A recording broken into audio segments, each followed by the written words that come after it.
Welcome to the Deep Dive. We're here to cut through the noise and really get to the heart of things that matter.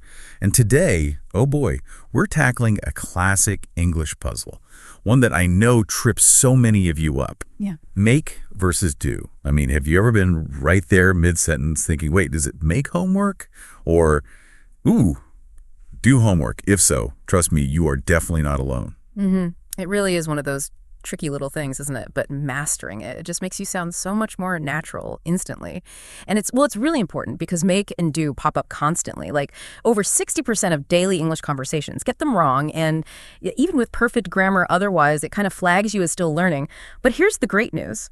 This isn't just some random confusing rule. There's actually a pretty simple logic behind it. And once you get it, honestly, you'll sound loads more natural, way faster than you probably think. Okay, I'm ready. So let's unpack this thing. Yeah. Solve this make versus do mystery for good. You mentioned a golden rule. Exactly. There's a fundamental difference. And once you grasp this, it clicks. So let's lay it out. When we use make, the key idea is, well, it's creation or production. Think of it like having a magic wand. Poof, you're bringing something into existence that wasn't there a second ago. Something new appears. A magic wand. Okay, I like that. Easy to picture. So something new shows up, we make it. What about do then? How does that fit in? Right. So for do, the idea is more about execution or performance. Think of it like using your energy. You're just, carrying out an activity, a task. The focus isn't on creating a new thing, but on the action itself, the process. Okay. Creation versus action, that already clarifies things quite a bit. But, when you're actually talking, things move fast. How do you remember which is which? Are there any, quick checks, instinctive tests? Oh, absolutely there are. So for make, the memory trick is just that. Something appears, think about baking. You make a cake, right? And boom, now you have a cake, something new, tangible. We can call this the creation test. Just ask yourself, can I see, touch, or use the result? Was this thing here before I acted? So you make dinner, you get a meal. You make money, you get income. You make friends, you get new relationships. The result is there. The creation test. I like that. It really grounds it. And it's not just physical stuff. It's the outcome, right? Oh, even abstract things. Precisely. That's the key. And for do, the memory trick is action happens. Like when you do exercise, you're performing the activity. There isn't really a new thing created at the end, not in the same way as a cake. So this is our activity test. Am I performing an action? Am I doing a task? Engaging in some kind of process. You do homework, that's the activity of studying. You do research, that's the process of investigating. It's all about the performance, the doing. Right. This is where it gets really interesting, isn't it? Because these two simple ideas, creation and action, they unlock so much. Let's really dig into make first, our creator verb. Yeah. How consistent is this pattern? Oh, it's incredibly consistent. The make philosophy holds true.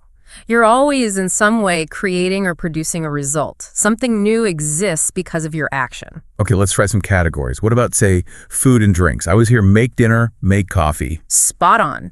With food and drinks, you make them. Why? Because you're preparing, creating, producing something edible or drinkable. It didn't exist in that form before. You make dinner, make coffee, make a sandwich. You're taking ingredients and creating a new item. Makes perfect sense. And then money and business. Like make money, make a profit. That sounds like creating an outcome. Absolutely. You make money, you're generating income, creating wealth. You make a profit, you're producing a gain, even make a deal. You're creating a new agreement, right? Yeah. Bringing that financial or business result into being. Okay, so it's not just things you can hold. What about social stuff? Made friends, make an appointment. Is that creating too? You nailed it. Exactly. Make friends. You're creating new relationships. Make an appointment. You're creating a scheduled event. Make a date.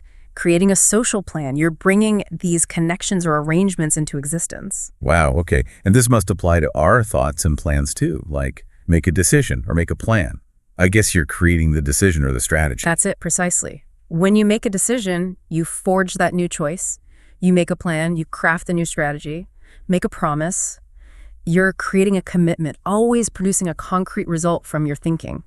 So if I'm trying to figure out my weekend, I would definitely make a plan because I'm creating that schedule, that strategy. That's exactly right. You're bringing that plan into being. And then you've got sounds and communication, things like make noise or make a call. Oh yeah, that's clear too.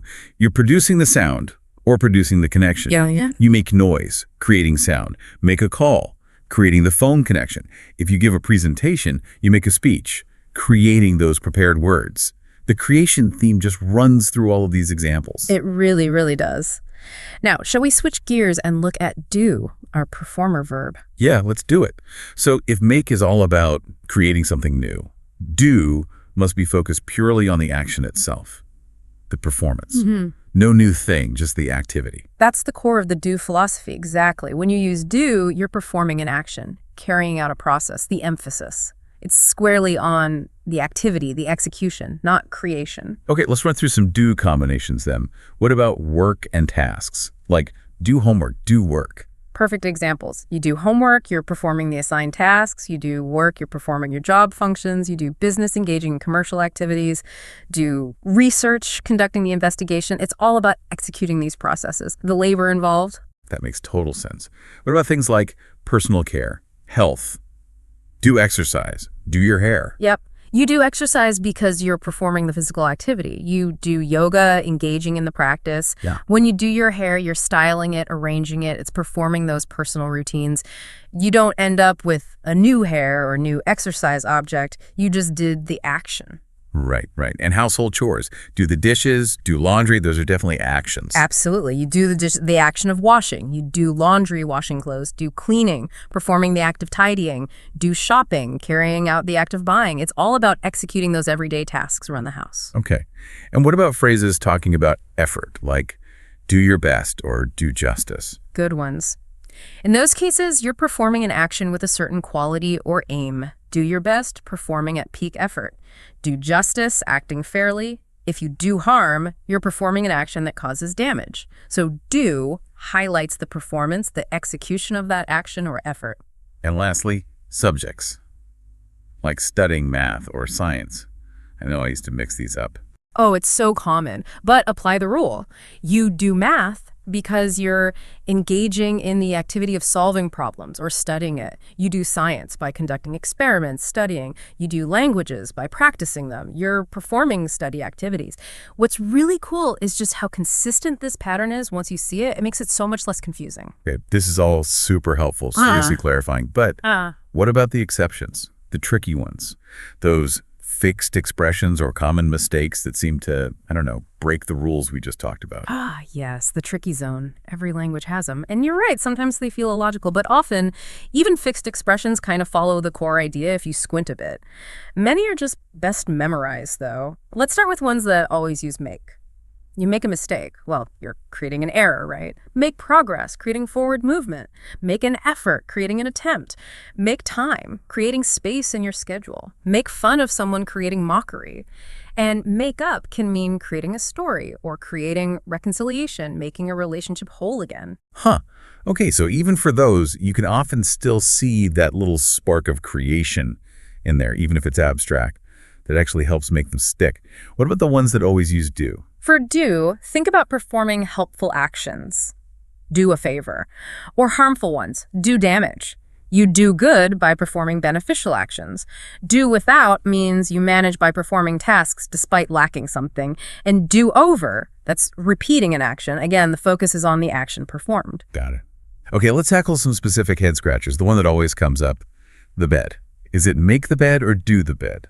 It's always make the bed. Always. Why? You're creating a tidy state, bringing order out of chaos. You could say you're not performing the bed. So yeah, do the bed is wrong. Creating order. Okay, that clicks. What about noise? It feels like an action, something you do, but you said it's make noise. Yeah, always make noise. Because you are producing sound, the sound is the new element created. So do noise, nope, incorrect. And then mistake. We mentioned it, but let's hammer it home because it's such a common error. Absolutely. It's make a mistake. You create the error. Do a mistake is one of the most frequent learner errors, but definitely not correct English. Okay. What about business? We said do business, but people make money. Can you just clarify that distinction one more time? It's subtle. Great point. It's crucial. You do business. That refers to the activities, the processes, the day-to-day running of things, conducting business. The reason you often do business is to make money. So you perform the action, do business, and hopefully the result is creation, make money. Oh, okay. Perform the activity, create the result. That distinction is gold. Perfect. Last one. Difference, like changing things for the better. Right. It's always make a difference because you are creating an impact, causing a change, bringing about that new situation, do a difference, Just doesn't work. This is exactly the kind of clarity that helps learners so much, whatever their first language is. So to really cement this, let's look at some of those common mistakes directly. Put the wrong way and the right way side by side. Hearing it helps a ton. Definitely. Let's run through a few frequent mix-ups, like preparing food. I'm going to do dinner. That's wrong. I'm going to make dinner. That's right. Why? Again, you're creating or preparing the meal. And the classic homework example we started with, I need to make my homework. Incorrect. I'm correct. I need to do my homework. Correct. Why? Because it's about performing the study activities, the tasks. Exactly. Yeah. Then general business stuff. Let's make some business. Nope. Let's do some business. Yeah. Yes. Why? You're conducting activities, carrying out transactions, the action. Exercise. Another super common one. I make exercise every day. Wrong. I do exercise every day. Right. Why? Performing the physical activity, the routine. And just to reinforce that money business link, you make money, create income, but you do business, perform activities to make money. See how they fit together? Yes. That really clarifies the relationship. The action leads to the creation. Okay, one more common error area. Friendships. Right. You always make new friends. You're creating those new relationships. You wouldn't say, do new friends. That sounds very strange. Uh-huh. Definitely strange. Okay, this has been incredibly useful, so let's get practical. When you're in a real conversation, you don't have ages to think. How do you make these choices quickly? You mentioned a quick decision method. We did. Think of it like a mini decision tree in your head, a quick mental check. Step 1, ask yourself, is something NEW being created here? Is there an outcome I can point to that didn't exist before? If the answer is yes, it's probably make. If the answer is no, okay, move to step 2. Step 2, ask. Am I performing an action? Carrying out a task or some kind of process? Is the focus on the doing? If yes, then it's probably do. If you're still scratching your head after those 2, then step 3. Is it maybe a fixed expression? Check your mental list of those memorized phrases like make a mistake or do a favor. Honestly, most times, steps 1 and 2 will sort you out. That little tree is so handy. Step 1, new thing, make. Step 2, action. Do. Step 3, fixed phrase, remember it. It takes away that feeling of just guessing. Exactly. And when in doubt, just pull back to that core idea. Create something, make. Perform activity, do. That's your ultimate compass. Okay, but knowing the rule is one thing. Making it automatic, making it stick so you don't even have to think about the tree. That's the old goal, right? How can people practice this effectively? Great question. Because practice is key. There are a few things that really help build that fluency, those advanced tips. First, listen for patterns. Seriously, pay attention when you watch English movies or shows or listen to native speakers talk. Notice when they use make, when they use do. Your brain starts to absorb the patterns subconsciously. It's powerful. Yeah, passive learning, you start to just get a feel for what sounds right. Exactly. Second, practice chunking. Don't think make a decision, think make a decision as one block, or do the dishes. Yeah. Learn the common combinations as single units. It makes them flow much more naturally when you speak, less hesitation. It's like muscle memory for phrases. Oh, I like that, like learning chords on a guitar, not just single notes. It makes total sense. And third, use visualization. This works surprisingly well for some people. When you think make, actually picture yourself creating something. Hands building something, maybe. When you think do, picture yourself moving, performing an action, running, typing, cleaning. Those mental images can really anchor the difference. Those are great tips. Visualization, chunking, pattern listening. For you, watching learners, which of those tends to click the most? Where do you see the biggest breakthroughs? You know, it varies, but chunking often provides a very noticeable fluency boost quickly. People stop pausing awkwardly between the verb and the noun, but visualization really helps cement the concept for many, making the rule feel intuitive. Fantastic. So bringing this all together, what does mastering make and do really mean for someone learning English? Well, it means you've gained some serious new superpowers. You've got the golden rule down, make hierarchies, create, produce, do, execute, perform. You've seen tons of examples, tackled those tricky cases, got that quick decision tree, and you know the common mistakes to watch out for. And remember, native speakers use these correctly without even thinking. It becomes automatic. And with a bit of practice, it absolutely will for you too. That's really encouraging. It feels achievable now, not just like some impossible grammar rule. Okay, time for our final thought and maybe a little challenge for everyone listening. Absolutely. Here's your challenge.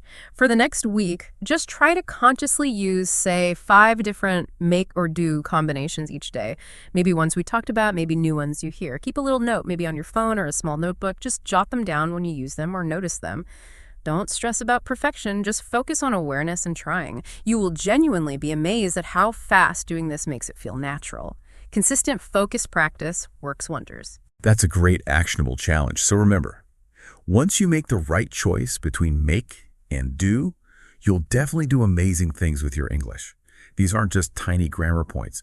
They really are keys to unlocking that natural, fluent sound you're aiming for.